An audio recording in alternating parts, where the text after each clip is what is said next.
প্রায় 1 মাসেরও বেশি এই শহীদ মিনারে আসতে পারিনি।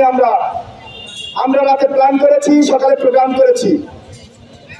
তো সেই জায়গা থেকে আজকে এই ঝিনাইদহ শহরে আমাদের অন্তত এটুকু চাওয়া থাকবে, কোনো সহিংসতা যেন না হয়, কোনো লুটপাট যেন না হয়, কোনো চাঁদাবাজি যেন না হয়। এটা ছাত্র সমাজ আগেও চেয়েছিল, এখনো চাবে। যেখানে অন্যায়, অবিচার, ক্ষমতার অপব্যবহার করা হবে সেখানে ছাত্র সমাজ সোচ্চার থাকবে। এগিয়ে যেতে চাই, হুঁশিয়ার করে দিতে চাই যে সমস্ত মহল, যে সমস্ত ব্যক্তিবর্গ কাজ করছেন, চাঁদাবাজি করছেন, টেন্ডারবাজি করার চেষ্টা করছেন, তারা এখান থেকে হুঁশিয়ার হয়ে যান। আজকের পর থেকে যেন ঝিনাইদহ চাঁদাবাজি না হয়, টেন্ডারবাজি না হয়। আমরা দেখতে পেয়েছি ছাত্র সমাজ, আমাদের কিছু ছাত্র ভাইরা দেখেছেন কিভাবে ছিনতাইকারীদেরকে আটক করেছে এবং জনসম্মুখে তাদেরকে হাজির করেছে।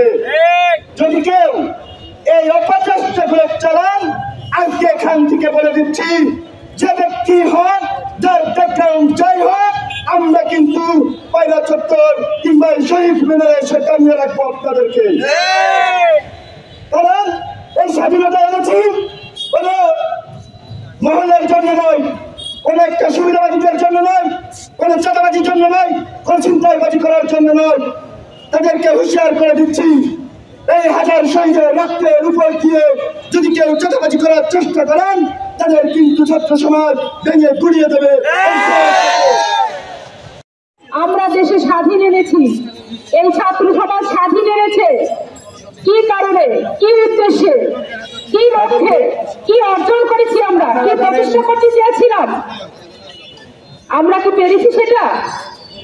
আমরা গণমানুষের কাছে আহ্বান জানাচ্ছি, দেখেন ছাত্র সমাজ 24 সালে যেটা আপনাদেরকে দেখিয়েছে,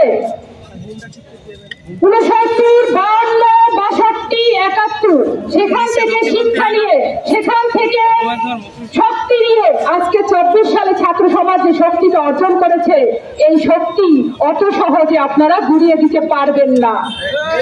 সংগ্রামী বন্ধুগণ, আমরা বলছি আমাদের দেশে ধর্ম, বর্ণ, দল নির্বিশেষে প্রত্যেকটা মানুষের সহযোগিতার জন্যই কিন্তু আজকে আমরা এই স্বাধীন দেশ পেয়েছি। প্রত্যেকটা মানুষের শ্রমের বিনিময়ে কিন্তু আজকে আমরা দ্বিতীয়বারের মতো স্বাধীন দেশ অর্জন করেছি। এই দেশকে রক্ষা করার জন্য, এই ছাত্র সমাজ কিন্তু সার্বিকভাবে প্রত্যেকটা মুহূর্তের জন্য তারা কিন্তু অটল আছে। সংগ্রামী বন্ধুগণ, আমরা দেখছি যেদিন আমরা স্বাধীন করেছি তার পরের দিন থেকে লুটপাট, সহিংসতা, টেন্ডারবাজি, চাঁদাবাজি এগুলো কিন্তু আরো বিরাজ করছে। আপনাদেরকে উদ্দেশ্যে বলতে চাই, এগুলো দেখে আসলে ছাত্র সমাজকে ভীতু করা যাবে না। ছাত্র সমাজ কখনোই পিছিয়ে যায়নি, যাবে না এবং যাবেও না। সংগ্রামী বন্ধুগণ, আমরা আহ্বান জানাচ্ছি, আমরা যে আন্দোলনটা করেছি, আমরা যে প্ল্যাটফর্মটা তৈরি করেছি, এখানে মানুষের রক্ত আছে, ঘাম আছে, পরিশ্রম আছে। আমাদের আবু সাইদের মতো মানুষের রক্ত গেছে ওখানে, আমাদের ছাত্রীদের মতো রক্ত চলে গেছে, আমাদের বোনেদের কান্না, মায়েদের আহাজারি, আমাদের রিক্সা শ্রমিকদের শ্রম, প্রত্যেকটা মানুষের যে শ্রম রয়েছে, এই শ্রম কখনো ছাত্র সমাজ ভুলে যেতে দেবে না। কখনোই কোনোভাবেই এখানে আক্রমণ হতে দেবে না এই দেশে। বারবারই এই আন্দোলনকে চুরি করা হয়, বিভিন্ন রাজনৈতিক দল তার ফায়দা লোটে নাই, কিন্তু এবারের সচেতন ছাত্র সমাজ কোনোভাবেই সেটা হতে দিবে না। কোন রাজনৈতিক দলের হাতিয়ার হিসেবে এই ছাত্র সমাজ ব্যবহৃত হবে না। ছাত্র সমাজ কোনো অন্যায়ের সাথে আপোষ করবে না। আমরা জানি যে আমরা শিক্ষার্থীরা হয়তো অনেক রাজনীতি বুঝি না, তথাকথিত পলিটিক্স বুঝি না, কিন্তু আমরা একটা জিনিসে বুঝি, আমরা অন্যায় বুঝি না। আমরা সবসময় ন্যায় বুঝি, ন্যায়ের পথে কোনো অন্যায়ের সাথে আমাদের কোনো আপোষ হবে না, এটা আমাদের স্পষ্ট কথা।